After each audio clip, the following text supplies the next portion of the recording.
What's up guys, welcome back to another video. Kelsick here, and today we're going to be talking about how to learn how to kite surf and the 4 things you're going to need to actually do that. Let's go.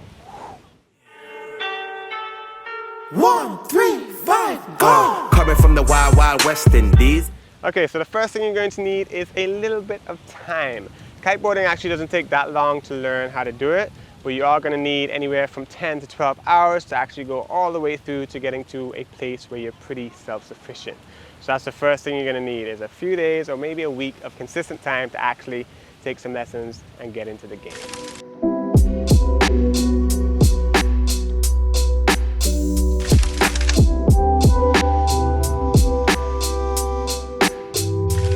Okay, and the second thing you're going to need is some lessons. If you want to get into kiteboarding, there's no real way to do it without taking some lessons. Kiteboarding can be a very dangerous sport if you don't know what you're doing, so in the beginning, it's mandatory. Take some lessons, find a school, and that is the safest, best way to get into the sport.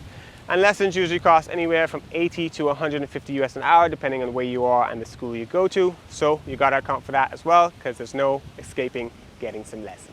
Okay, and the third thing you're going to need to actually get into kite surfing is some gear. You don't really need this when you first start, but once you kind of get past the lesson stage, you're definitely going to need some gear to continue doing it on your own. It's kind of like having your own car and being able to go drive whenever you want.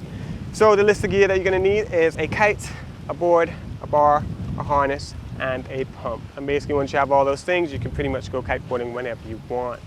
And this can be kind of the second biggest investment to actually get into sport besides lessons, because gear does cost a little bit of money. But I'll list all the gear that I ride and also maybe put a rough price of how much gear can cost right over here somewhere. But yeah, third thing you're going to need to get into kite surfing is actual kiteboarding gear. Okay, and number 4, the last thing you're going to need to actually get into kiteboarding is some weather apps. So there's a good website called Wingu, which pretty much every kiteboarder knows about and uses. That's a good way to kind of check the wind in whatever your location is. And there's also a good actual mobile app called Windy. I'll again link all this stuff down in the description below.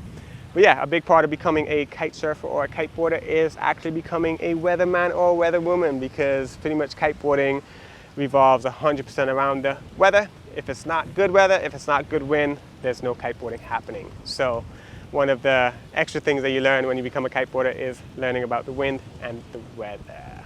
Alrighty guys, so that pretty much sums up the 4 things that you need to actually get into kite surfing. Hopefully you found this video pretty interesting or somewhat useful. If you did, make sure you drop a comment down below on if you already know how to kite or if you're going to get into kiteboarding sometime soon. And if you really enjoyed this video, make sure you subscribe. And if you've been watching my videos for a long time, make sure you head over to my Patreon page and potentially join the kite crew. That's where all the cool kiters hang out, and they actually play a huge role in supporting videos like this one. So yeah guys, all the best, and hopefully see you guys soon in the water. Peace, love, and big ups. Woo.